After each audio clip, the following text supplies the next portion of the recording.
Hi guys, I just want to do a quick test with the AT Pro on a small 50% silver coin, a gold ring, and I just want to test to see how good the AT Pro can separate a gold ring, a 50% silver coin, separate it from the usual junk you find in the ground. Big chunks of iron and like screws and stuff like that. I'm going to raise the coin and the ring above the iron. Then I'm going to raise the iron above the ring and the coin, etc, etc. Just to see how well the AT Pro does. I've tested the floor first in my house, obviously to see if there's anything underneath the floor that's going to cause any problems. It's not, and I've managed to get the sensitivity right up to 2 from the top. I've got 0 iron discrimination on.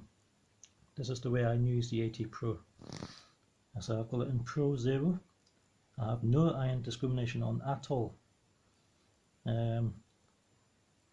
Obviously the sensitivity as well, I'll have that as high as I could possibly get it, whether I'm on the field or on the beach. This is how I use the Garrett AT Pro. Right, let's get on with the test. Okay, so here's the items we'll be testing. The gold ring, it is gold, it's white gold. Small 50% silver coin, which if you're interested to know what it is, recently found it on the beach. It's a sixpence, George V, 1925. A couple of screws. We'll do these on their own as well, one at a time, so you know the signal we're looking for. Big chunk of whatever the hell that is, iron. I think it comes up as iron on the detector. It looks like a spearhead. It could still be a spearhead, but it's got a hole in it, so I'm not too sure. A couple of screws as well. So let's get on and see what signals these give. Okay, first up it is the iron spearhead thing, lump of iron. We'll see what that sounds like on its own on the AT Pro with those settings I've put on here.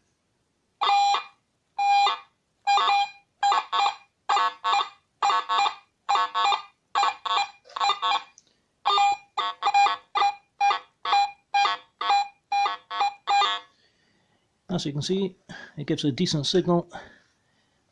That's probably why I dug it, because it was giving a decent signal.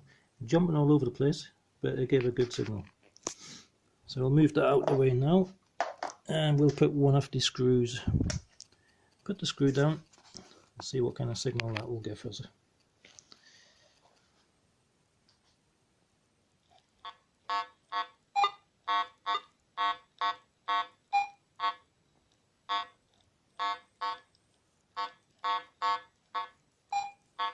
That's a typical iron signal, you wouldn't dig that.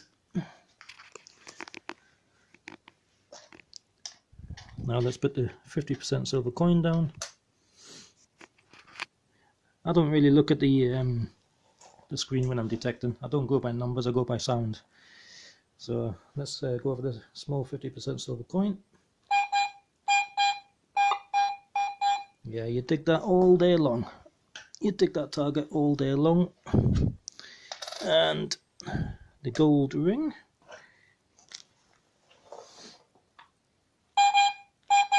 Banging 63, you'd dig that all day long. Just out of curiosity, if I could turn it that way, because sometimes they bury themselves. I'll lean it up against the box. Sometimes you'll find them in the ground like that. Not that I've ever found a gold ring yet, but I hope to. Oh, that's interesting.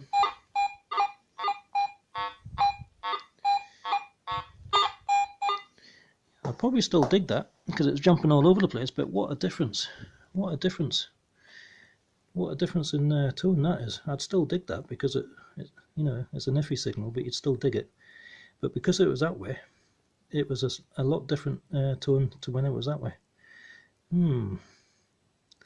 That's interesting. Something to keep an eye on when you're out hunting.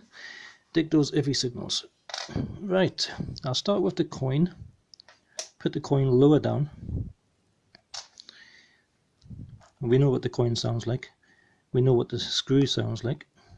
I'll put the screw there. And let's see if it can still pick up the coin over the screw.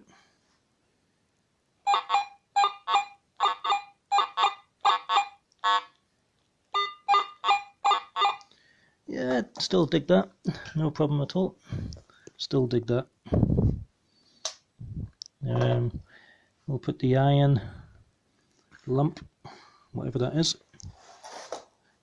Let's see if it can still pick out the coin. It's an even better signal.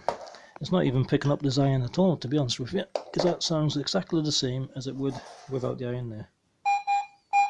A little bit of sort of distortion, but still picked it up. Right, let's put that big one on the bottom this time, and let's put the ring above it. Yeah, banging signal. Let's try it the other way around. Put the iron up here, put the ring down here, see if there's any difference. Still, you would dig that, no problem at all. Let's even pop a screw on top as well, just for a laugh. Let's see what else comes. Yep, you dig that all day long.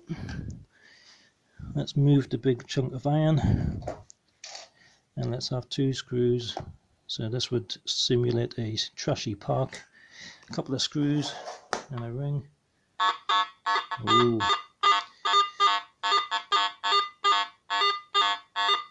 Yeah, it's struggling to find it. It's struggling to find it. Now if we were to put iron discrimination on, all the way up to say 30, that's why I don't use it. It just messes up the sound altogether.